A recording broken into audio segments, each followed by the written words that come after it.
Let's get to some breaking news now as President Trump is just about to depart from McAllen, Texas, on his way back to the nation's capital after spending the day down by the border, receiving a security briefing and a tour of the southern border. So the president just arriving there at the steps of Air Force One. As we keep our eye on those live pictures, let's bring in Republican Congressman Bruce Westerman from the state of Arkansas. Joins us now from Capitol Hill. Congressman, thank you for coming on. We've been showing the president's trip to the border and continue to do so today. He's trying to make this case. He's been doing it in an Oval Office address. He's doing it today, with Border Patrol agents and others. Do you think he's moving the needle at all? I mean, it doesn't seem like we're making any progress in the negotiations unless you know something that hasn't been reported. Well, I know from the response that I'm getting in my office from my constituents calling, they're all behind what President Trump is doing. I think it's great that he went to the border. I've had the opportunity to be there a couple of times myself, and it's really eye-opening to go there and see what's actually happening, to talk to the people who are being affected, to talk to the Border Patrol agents who are facing the illegal drugs, the human trafficking, and all that happening every day. So, but 20 days into a government shutdown, are we any closer to having a government come back to being fully functional? We're obviously closer than we were yesterday. The question is when that day will be, when it will. You think so? I mean, maybe we're closer to the president declaring an emergency. Is that what you're referring to, and kind of trying to do it on his own?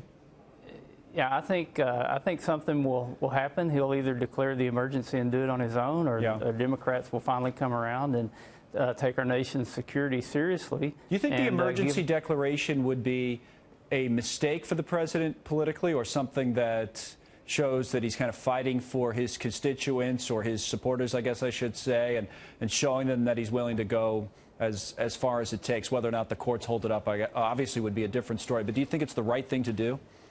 Well, you asked first if I thought it was politically the right thing to do, and I mean, who's to question President Trump on political strategy? He seems to be very good at that. The right thing to do is for House and Senate Democrats to pass appropriation bills that have funding for border security and for national security in it. I mean, President Trump is our commander-in-chief.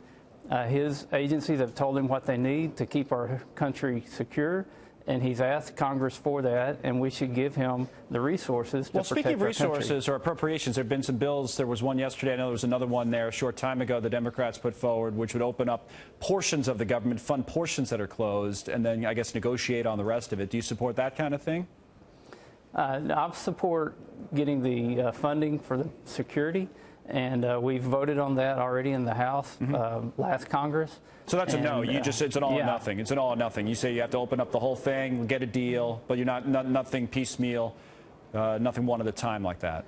Now, I'll tell you what I would like to see is our essential government employees. I think if they're essential and they're working, they should be paid while they're working. So I wish we could find a mechanism to continue paying them while they're working. That's just not right. It doesn't happen anywhere else in our country. When you work, you get paid for your work. Right, and tomorrow's payday, so that's be something you'll hear more about, I'm sure. Congressman, thank you for your time from Washington today. Congressman Westerman, thank you very much for coming on. We appreciate it. Good to be with you. Thank you.